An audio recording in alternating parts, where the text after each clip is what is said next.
जरा सोचो तुम्हें भी जादू जैसा एक करिश्माई शक्तियों वाला जीव मिल जाए, लेकिन अब कुछ खतरनाक लोग उसे पाने के लिए तुम्हारे पीछे पड़े हों। कुछ ऐसा ही होता है एलिसा के साथ, जो इस वक्त अपने पड़ोसी गिल के लिए खाना बना रही है। क्योंकि एलिसा बोल नहीं सकती तो ज्यादा दोस्त नहीं है उसके, और गिल उसके दोस्तों में से एक है जो एलिसा की साइन लैंग्वेज समझ सकता है। गिल के यहाँ कुछ वक्त बिताने के बाद एलिसा ने बस पकड़ी और काम के लिए निकल गई। काम पर पहुंचते ही एलिसा को जेल्डा मिली, जो कि उसकी सबसे खास दोस्त है। दोनों ने मिलकर रात में लैब के सारे कमरे साफ करना शुरू किया। उसी दिन मिस्टर फ्लेमिंग, जो कि सिक्योरिटी के हेड हैं, उन्होंने पूरी टीम के सामने घोषणा की कि T4 में एक नया स्पेसिमेन आने वाला है, और ये स्पेसिमेन इस लैब में आने वाली सबसे कीमती चीज है। पानी के सिलेंडर को आता देख एलिसा के अंदर जिज्ञासा उठी कि देखूं तो सही इसके अंदर है क्या। वो जानने के लिए उसके पास गई। सिलेंडर के अंदर का जीव बाहर निकलने के लिए झपट्टे मारने लगा। तभी टीम इस सिलेंडर को जल्दी से कंप्रेसर में ले गई। जब सुबह हुई तो एलिसा घर पहुंची।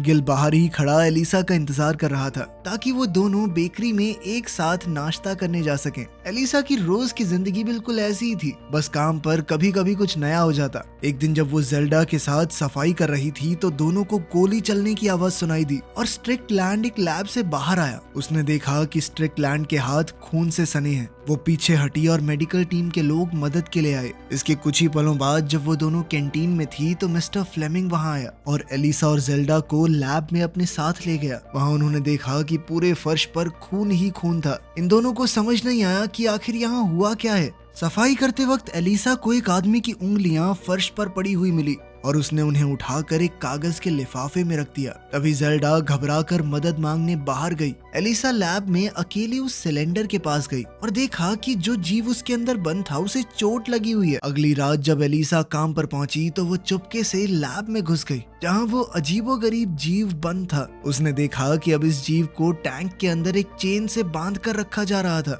एलिसा ने टैंक के पास बैठकर इस जीव को खाने के लिए एक उबला हुआ अंडा दिया। इस जीव को इंसानों पर भरोसा नहीं था, इसीलिए उसने एलिसा को डराकर भगाने की कोशिश की। तो जब एलिसा थोड़ा पीछे हटी तो उसने खाना उठाया और टैंक में डुबकी मारकर नीचे चला गया। कुछ देर बाद स्ट्रिकलैंड ने एलिसा और जेल्डा को अपने कैबिन में बुलवाया, ताकि वो उसकी उंगलियां ढूंढने के लिए उन दोनों का शुक्रिया अदा कर सके। 3 घंटे बाद उसकी उंगलियां कुछ हद तक ठीक हुई, और वो नहीं जानता कि उसका हाथ दोबारा काम करेगा या नहीं। तभी स्ट्रिकलैंड ने देखा कि एलिसा की गर्दन पर पंजे का निशान है। जेल्डा ने बताया कि ये निशान तो इसे बचपन से है। स्ट्रिकलैंड अब काम की बात पर आया। आज से एलिसा और जेल्डा की जिम्मेदारी है उस जीव के कमरे को साफ करना, और सफाई करते ही इन दोनों को ये कमरा छोड़कर निकलना होगा, क्योंकि ये जीव बहुत खतरनाक है। स्ट्रिकलैंड को ये जीव साउथ अमेरिका की एक नदी के किनारे मिला था, और इस जीव को उसके घर से इतना दूर लाया गया, इसीलिए वो बहुत चिड़चिड़ा और गुस्सैल हो गया है। उसके हिसाब से अमेज़न के आदिवासी इन जीवों को प्रकृति के देव मानते हैं, लेकिन स्ट्रिकलैंड के हिसाब से ये सिर्फ एक अजीबोगरीब प्रजाति या जानवरों की, और कुछ नहीं। एलिसा ने अब इस जीव के और करीब जाने की ठान ली।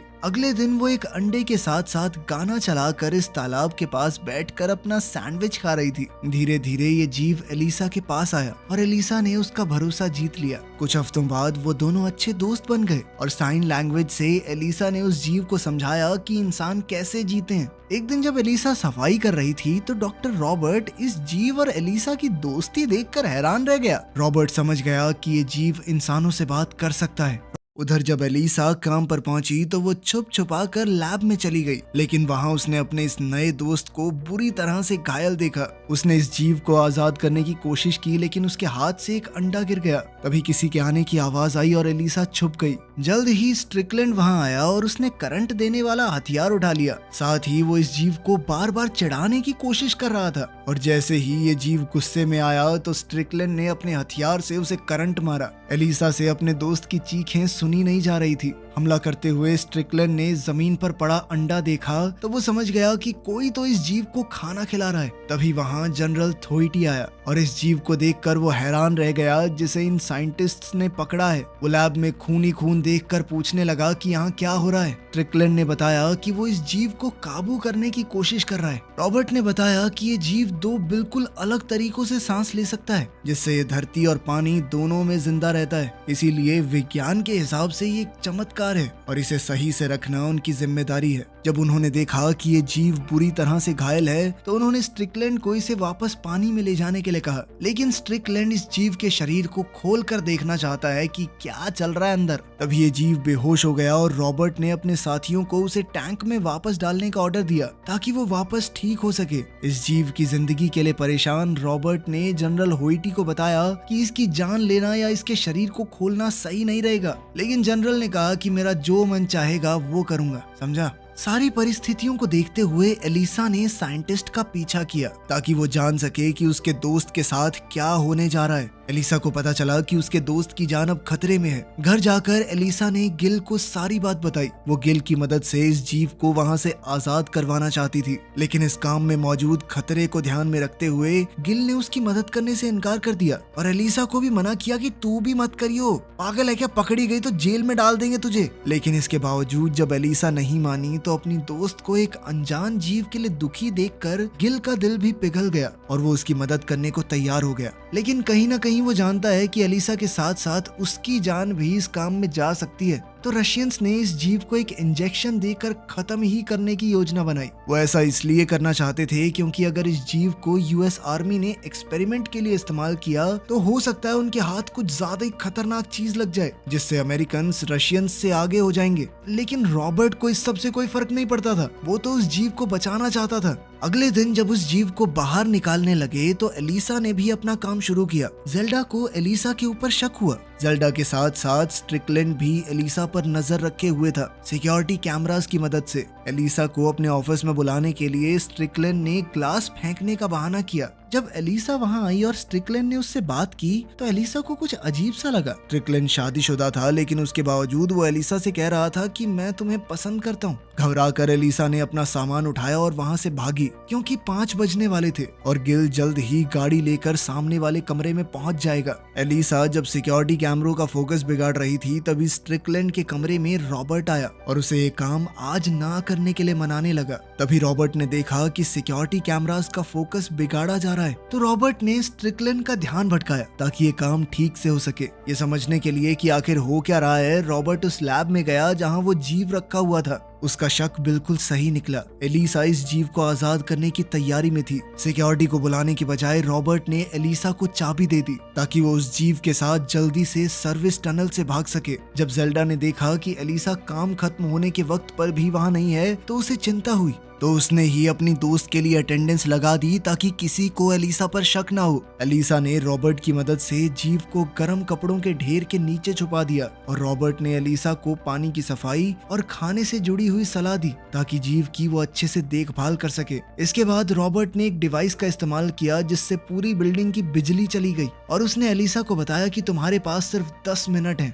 यहाँ से भागने के लिए। तभी स्ट्रिकलैंड ने सिक्योरिटी कैमरास में देखा कि एक अनजान गाड़ी अंदर घुसने की कोशिश कर रही है, तो वो जल्दी से उस तरफ भागा। जब एलिसा टनल से गुजर रही थी तभी वहाँ जेल्डा आ गई। जेल्डा समझ गई कि एलिसा क्या करना चाहती है। जेल्डा ने उसे रोकने की कोशिश की, लेकिन फिर जैसे ही बिजली गई जेल्डा ने जल्द से जल्द अपनी दोस्त की मदद करना शुरू कर दिया क्योंकि अब वापस जाना भी सही नहीं था। जैसे ही एक सिक्योरिटी गार्ड ने गिल को पकड़ा, रॉबर्ट ने नींद का इंजेक्शन देकर गार्ड को बेहोश कर दिया। साइंटिस्ट ने गिल को बताया कि एलिसा जेटी पर उसका इंतजार कर रही है और उसे भी जल्द से जल्द वहां से निकाला। उस जीव को देखते ही गिल डर के मारे जम गया, लेकिन जल्द ही वो समझ गया कि ये खतरनाक नहीं है। उसने जीव को गाड़ी में बैठाया और जैसे ही गाड़ी निकलने लगी स्ट्रिकलैंड वहां पहुंच गया और गाड़ी पर गोलियां चलाने लगा, लेकिन किसी को चोट लगे उससे पहले ही गिल वहां से निकल गया। वो गुस्से से उबलता हुआ लैब में गया और देखा कि जीव वहां से गायब है। कुछ ही पलों बाद एलिसा ने घर पहुंचते ही गिल की मदद से जीव को बाथटब के पानी में लेटाया। रॉबर्ट की सलाह के हिसाब से उसने पानी में नमक डाला ताकि वो जीव सांस ले सके। जिस वक्त एलिसा काम पर थी, गिल जीव पर नजर रखे हुए था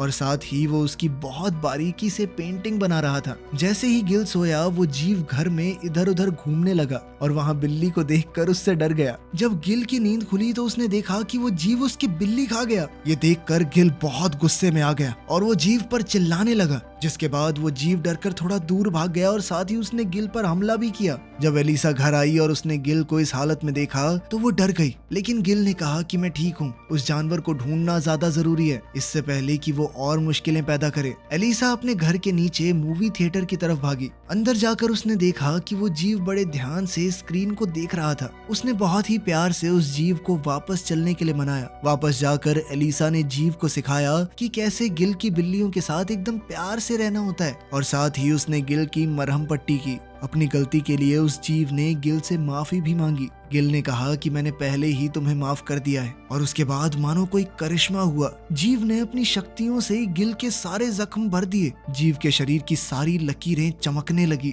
और अब गिल को समझ आया कि अमेज़न के आदिवासी इसे प्रकृति का देव क्यों मानते हैं। इसी रात जीव ने एलिसा को अपने बाथटब में बुलाया। एलिसा पहले तो थोड़ा हिचकिचाई, लेकिन फिर सोचने पर उसे लगा कि इसमें कोई बुराई नहीं है। देखते ही देखते एलिसा उसके प्यार में पड़ चुकी थी। अगले दिन काम पर जेल्डा ने देखा कि एलिसा रोज के मुकाबले आज कुछ ज्यादा ही खुश है, और जब एलिसा ने पूरी बात बताई तो जेल्डा हैरान रह गई। उस दिन सुबह म्यूरल, कोवी और सिक्योरिटी गार्ड रॉबर्ट के घर आए। रॉबर्ट ने देखा कि इनके पास तो हथियार हैं। बैठकर कोवी ने रॉबर्ट से पूछा कि उस जीव को मारने के बाद तुमने उसके शरीर का क्या किया। रॉबर्ट ने झूठ कह दिया कि उसने जीव के शरीर को समझा और पढ़ा। रॉबर्ट ने अपने बचाव में एक चाकू रख लिया, लेकिन उसकी जरूरत नहीं पड़ी। कोवी उसकी बात को सच मानकर चुपचाप वहाँ से चला गया। शाम को अपने परिवार के साथ खाना खाने के बाद स्ट्रिकलैंड अपनी कार में बैठा तो उसे बहुत दुख हुआ कि उसकी उंगलियां अब भी काम नहीं कर रही, और वो उंगलियां साफ साफ मरी हुई लग रही थी। उसके शरीर से उनका कनेक्शन ही नहीं था। वहीं एलिसा अपने नए प्रेमी के साथ घर पर थी। उसने पूरे बाथरूम में पानी भरने की सोची ताकि जीव को और ज्यादा जगह मिल सके, लेकिन पानी भरने से नीचे थिएटर में लीकेज होने लगी। जब मालिक को ये पता चला तो वो एलिसा का दरवाजा खटखटाने लगा। वहीं दूसरी तरफ गिल मकान मालिक को बाहर ही रोकने की कोशिश कर रहा था। गिल ने कहा कि मैं सब कुछ संभाल लूंगा सर, आपकी तरफ से खूब डांट लगाऊंगा इस लड़की को, पागल है क्या ये। जब गिल एलिसा के घर के अंदर गया उसने देखा कि एलिसा और वो जीव दोनों बाथरूम में बंद हैं। उसने जैसे ही बाथरूम का दरवाजा खोला सारा पानी पूरे घर में फैल गया। गिल ने देखा कि एलिसा उस जीव के गले लगी हुई थी।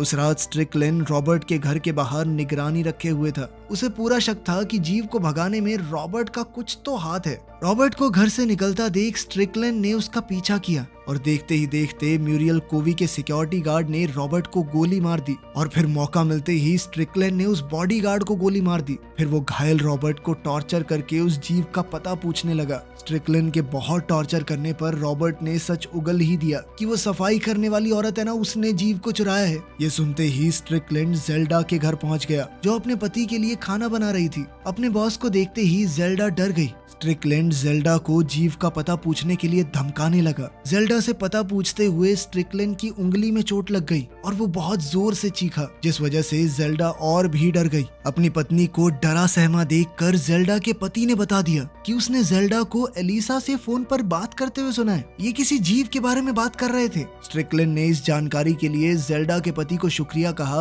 और एलिसा के घर के लिए निकल गया। जैसे ही वो निकला जेल्डा अपने पति पर गुस्सा हो गई और एलिसा को फोन करने लगी, और जैसे ही एलिसा को सारी चीजों के बारे में पता चला वो जीव को लेकर अपने घर से निकल गई। स्ट्रिकलैंड जबरदस्ती एलिसा के घर में घुस गया। उसने पूरे घर में ढूंढा लेकिन उसे कुछ नहीं मिला, लेकिन एलिसा ने कैलेंडर में जो नोट लिखा था वो स्ट्रिकलैंड ने पढ़ लिया और वो समझ गया कि जीव को लेकर वो कहाँ गई है। जैसे ही एलिसा ने जीव को अलविदा कहा स्ट्रिकलैंड वहाँ आ गया और उसने जीव को गोली मार दी। साथ ही उसने एलिसा को भी गोली मार दी। गिल ने स्ट्रिकलैंड को एक लकड़ी से मारा जिससे वो बेहोश हो गया। इसके बाद गिल तुरंत एलिसा की तरफ भागा। तभी उस जीव के बदन की धारियां फिर से चमकने लगी और गोली का घाव भर गया। गुस्से में वो जीव अब स्ट्रिकलैंड के पास गया और अपने पंजे से उसका गला काट डाला। तभी वहां पुलिस को लेकर जेल्डा पहुंची जो एलिसा के लिए परेशान थी। गिल ने जीव को एलिसा की बॉडी को अपने साथ ले जाने के लिए कहा और जीव एलिसा को लेकर पानी में कूद गया। जीव ने एलिसा की गर्दन पर निशान देखे और जैसे ही उसने एलिसा को चूमा तो उसने अपनी शक्तियों से इन निशानों को गिल्स में बदल दिया, यानी अब एलिसा पानी में सांस ले सकती है। और अगले ही पल एलिसा जाग उठी। उसे भी पानी में सांस आ रहा था। एलिसा की जान भी बच गई और अब वो पानी के अंदर सांस भी ले सकती है। इस तरह दो प्यार करने वाले हमेशा के लिए एक हो गए।